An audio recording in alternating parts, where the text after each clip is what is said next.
Sorry, let me adjust. No problem.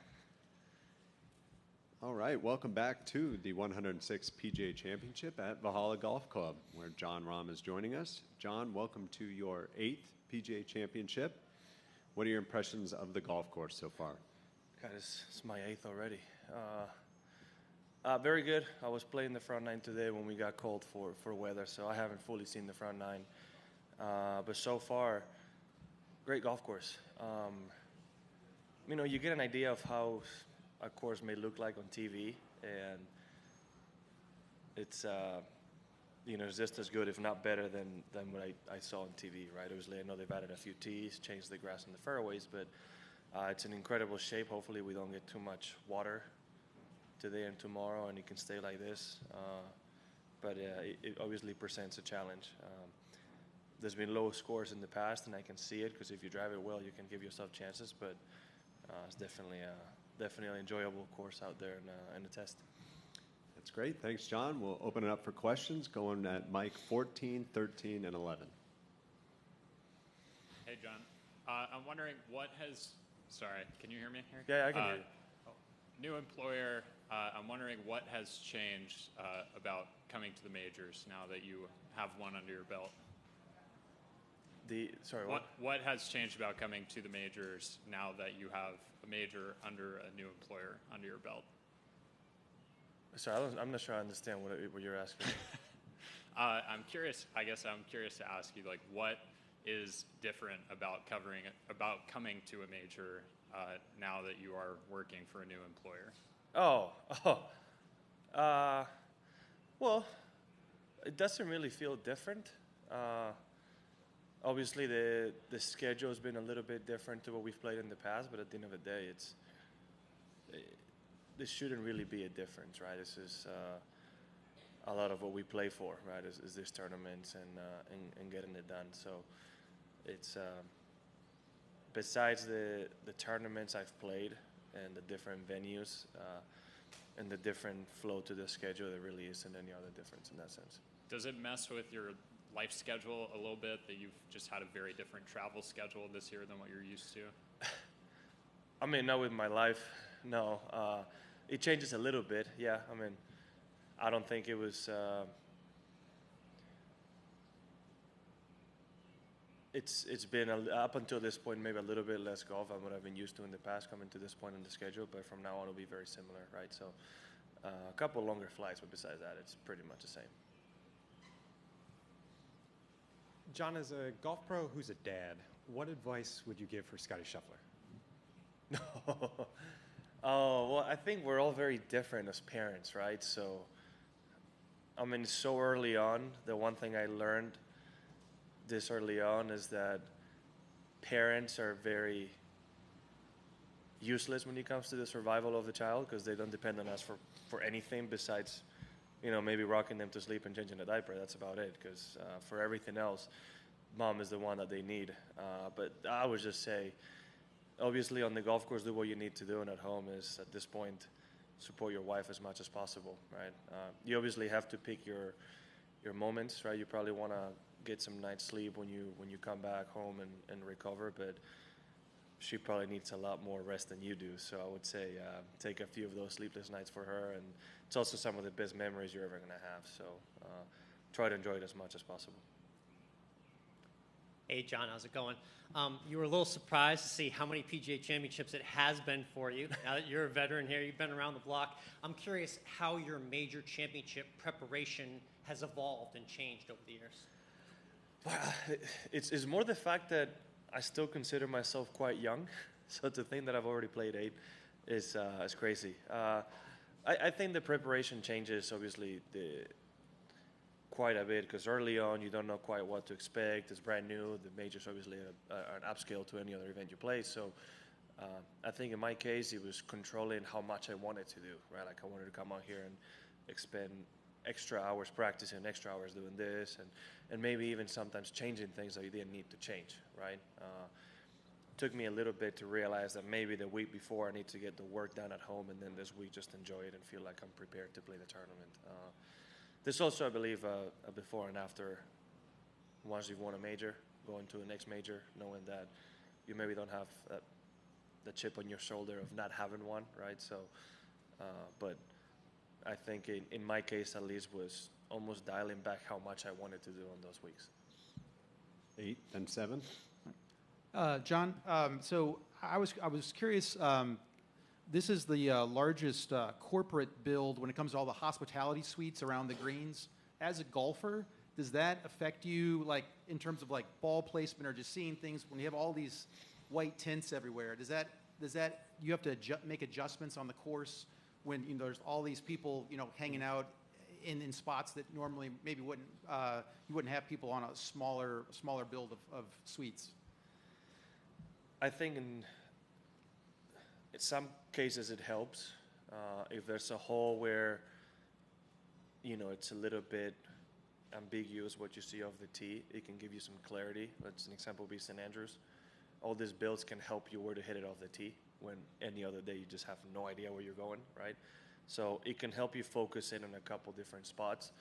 And then it's also the other way. When the stands are very big and the corporate is very big, it can, to an extent, affect the wind a little bit, so you just have to keep that in mind.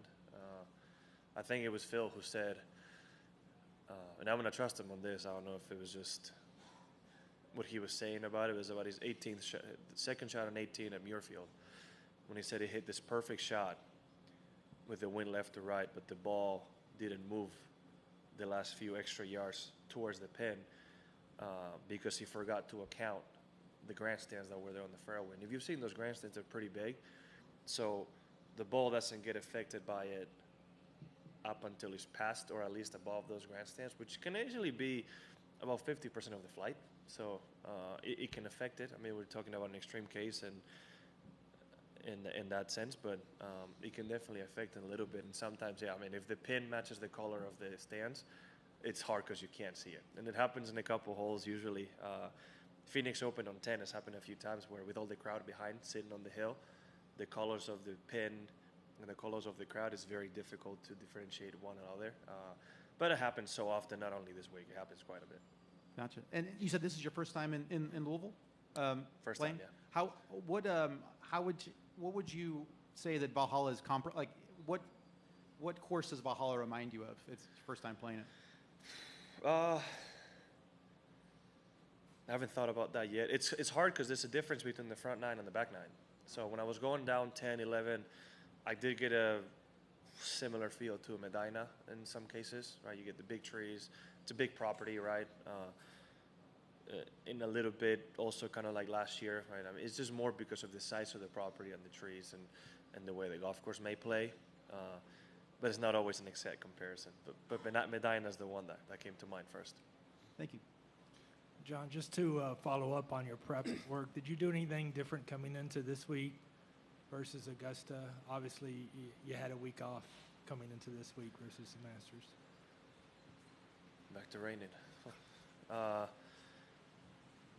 Well, obviously it's different since I wasn't playing. Well, I think the prep always changes based on where you are physically with your swing and the time of season, how you're feeling with your game and how you're physically, right? So prep work can change a little bit. I wouldn't say maybe the drills I do and what I focus on changes, but the overall plan doesn't really change. I don't know if that makes any sense. Up to 18, followed by 17. John, in line with that, you talk about the physical work. When you're in the middle of a run where you're not getting the results that you want, what kind of mental work do you do?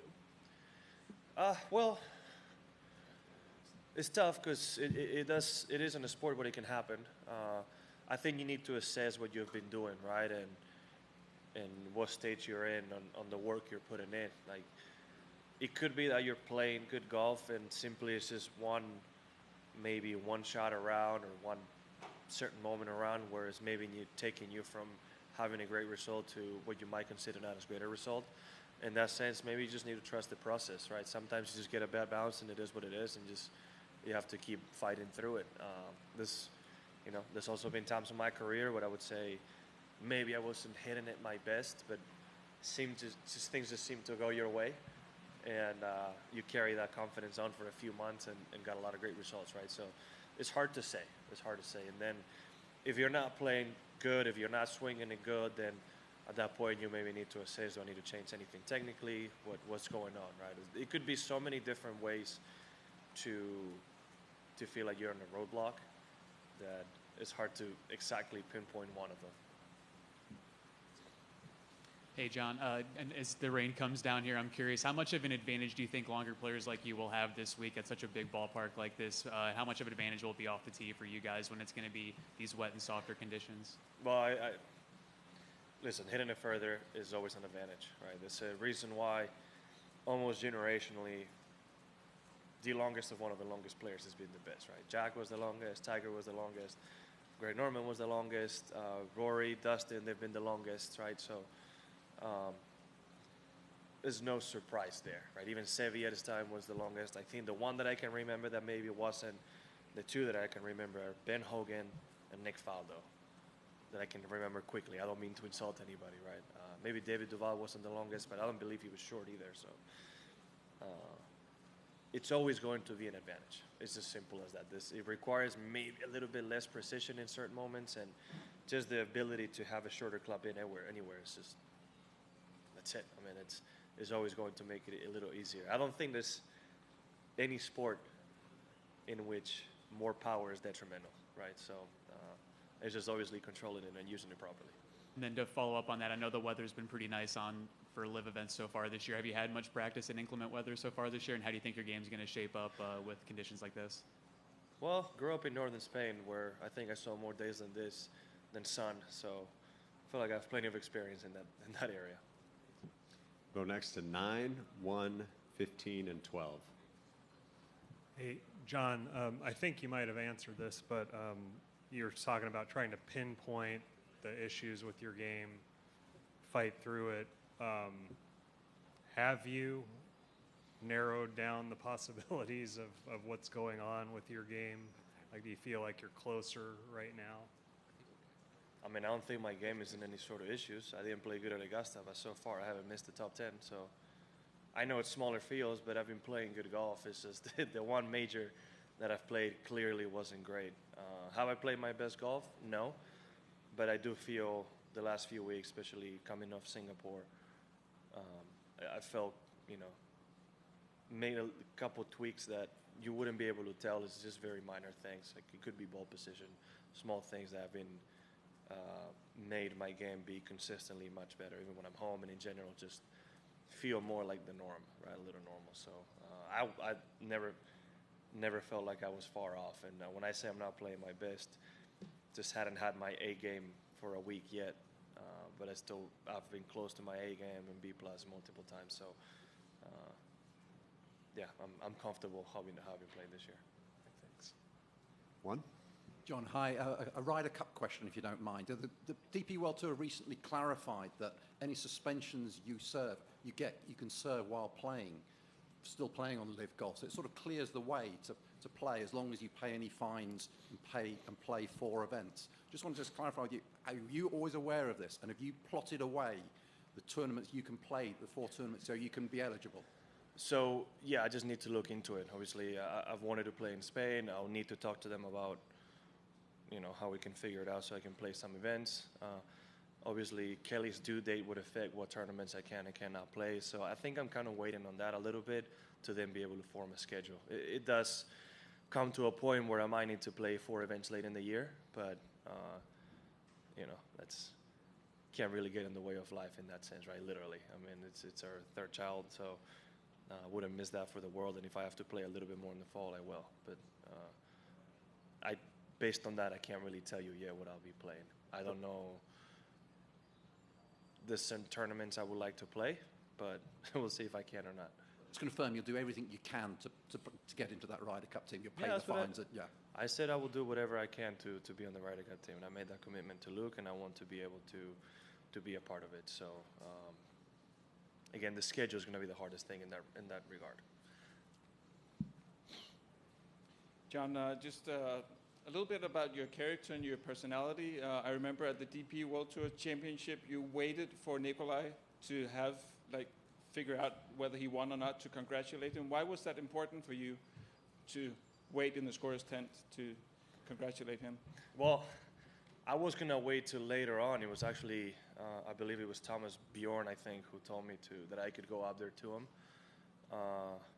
Because he was there with his brother, and I didn't want to get on the way of that. But I have huge respect for Nikolai. I hadn't spent a lot of time with him till the weeks going up to the Ryder Cup, and we have certain things in common.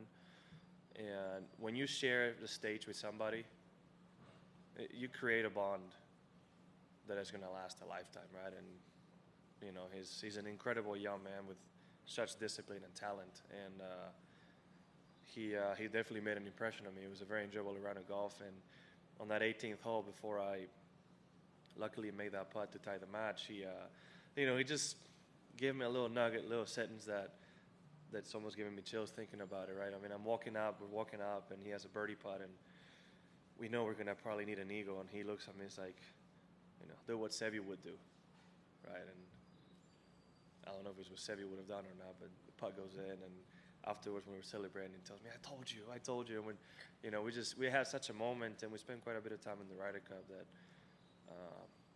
felt like there's a certain connection with him in that sense. So when he did what he did, playing the back nine he did, I was like, man, since I haven't left, I want to stay and be able to go. I've certainly appreciated when there's people that went out of their way to wait for me to maybe win and congratulate me, like it's happened in many tournaments. And, I want to be able to be there for him in that regard. Jeff? John, did you do any YouTube deep dives on past tournaments here? I did. But the thing is, even before this tournament was announced, I've seen a lot of, obviously, the back nine. I watched live what was going on in this tournament. They've changed a little bit, right? I mean, the fairways are different. I think the greens, for the most part, are the same, but they've changed a few tees. Obviously, 18 quite different, 14 very different, 12 being a little longer, front nine a couple changes as well. So 1 being quite different. So you can't always drive from it. I know they had rain on the practice rounds a year, and it was soft. But it's not quite the same golf course, right? It's not really the same. What did you think of the finish in 2014? What, in the... Rory kind of playing up the last hole with Phil and Ricky and that hole. Did you see that one? No, I was watching live. Yeah. Well, it's funny. I think watching it, we were all a little bit like, yeah, we want to get it done. Nobody wants to wait to the next day to maybe one hole. And I don't blame Rory for wanting to do it, right? And I also don't blame Phil, and I don't know if Ricky wanted to or not, for saying no, right? But at the end of the day, if the PGA of America is making a decision, you kind of have to go with it. I can say if that was me in that scenario, I would have tried to have Rory not tee off, because if somehow I can get a birdie in there, he needs to sleep knowing that he needs to par a relatively short par 5, but he still needs to put the tee shot in play, right? I still think it was brave of Rory because, he puts it in that bunker, hits it on not the easiest 2-putt, and hitting that 2-putt in the dark. I know he was feeling good, but that's quite a risky decision, because camera always makes it look brighter than it really is, right? And I can imagine it was quite dark. We'll go next to 6, 2, 19, and 12. John, it's going to be almost a year now since the PGA Tour and LIV came together, or PIF came together with a framework agreement that is still sitting there on the sidelines. Obviously, when you went over, you had certain thoughts about why you went. You see now what seems to be somewhat disarray going on in the PGA Tour. Rory wanting to get back on the board, not getting back on the board. Jimmy Dunn leaving yesterday off the board, saying that his voice is no longer valuable to the board. When you're looking from the other side, which is where you are now, what are your thoughts? So you guys keep saying the other side, but I'm still a PGA Tour member, whether suspended or not. I still want to support the PGA Tour. And I think that's an important distinction to make. I don't feel like I'm on the other side. I'm just not playing there. That's, at least personally. I wouldn't know what to say, because it would just be not hearsay, but hypothetical, because I don't know what's going on, right? I haven't really spoken enough to know about what's going on the board, and obviously people are not going to be willing to be sharing that information with me since I'm no longer a part of those discussions. So I couldn't really tell you. I'm going to say what I've said all along. I hope we reach a resolution, and in a resolution that's beneficial for everyone. But I couldn't really tell you much about what's happening. Was in here, there was questions asked of him of what a good resolution would be. What would you really want to see? What would you want to see? Well, I think at this point, you know, PIF, PGA Tour, DP World Tour, and maybe even some of the other governing bodies need to get together and see what that looks like. Because everybody was going to have a different idea, and I think everybody's going to have to give something back or have some compromises to make that work, right? We've heard Rory mention that World Tour, the best players in the world playing together, and yeah, I mean, I agree. I would love to be able to see that. Like I've said many times, we have the opportunity to put golf in a different level of the map and make it more global than ever, and I fully support that idea. Yeah. Just following on from Alex's question there, how impatient are you to see some kind of resolution? Do you feel like damage is being done, John? Damage to what? To golf overall, in terms of, you know, the viewing public and the standing of the sport compared with others? I think this would be some decisions and negotiations that can't be taken lightly, so it should take quite a bit of time to get it done properly. I wouldn't want to see something rushed just to get a resolution and not be comfortable for everybody and having just pushing the issues down the road, right?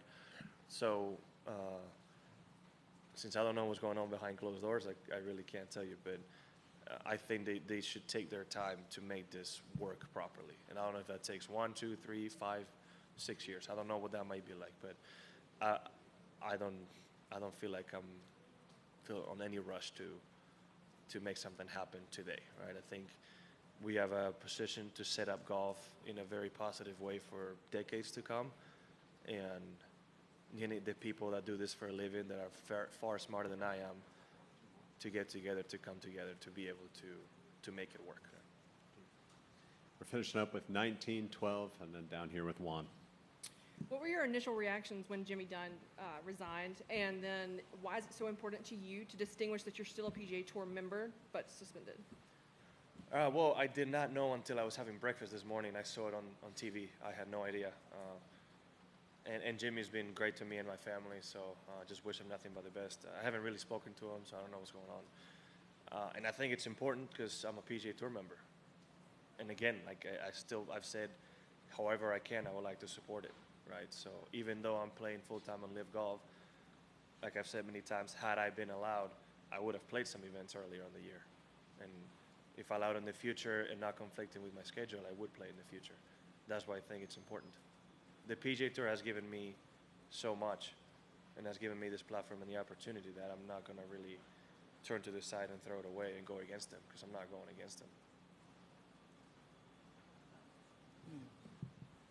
Hey, John, you were asked earlier just about what are your memories of like previous events here, and one thing you maybe didn't mention was the Ryder Cup, and I assume you probably watched that live. Just what were your memories of that? And I'm not trying to stick it to you as, you know, you being part of Team Europe. I'm just curious what you kind of thought about that. Well, I did, playing with Anthony Kim, I did mention, I'm like, hey man, it's great to play with you, and I know we're going to Valhalla, but I told him, because that was 16 years ago now, wow, so I was 13, and as a 13-year-old, I was very upset when he walked off the green on 14 after beating Sergio.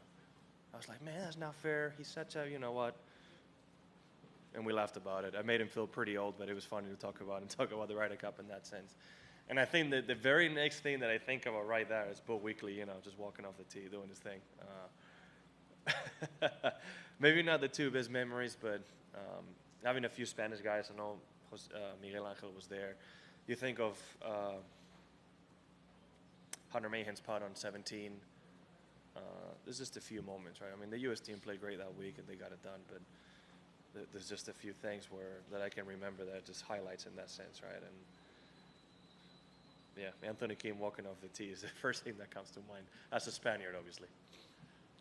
All right, Juan? Ok, muy bien. La tradición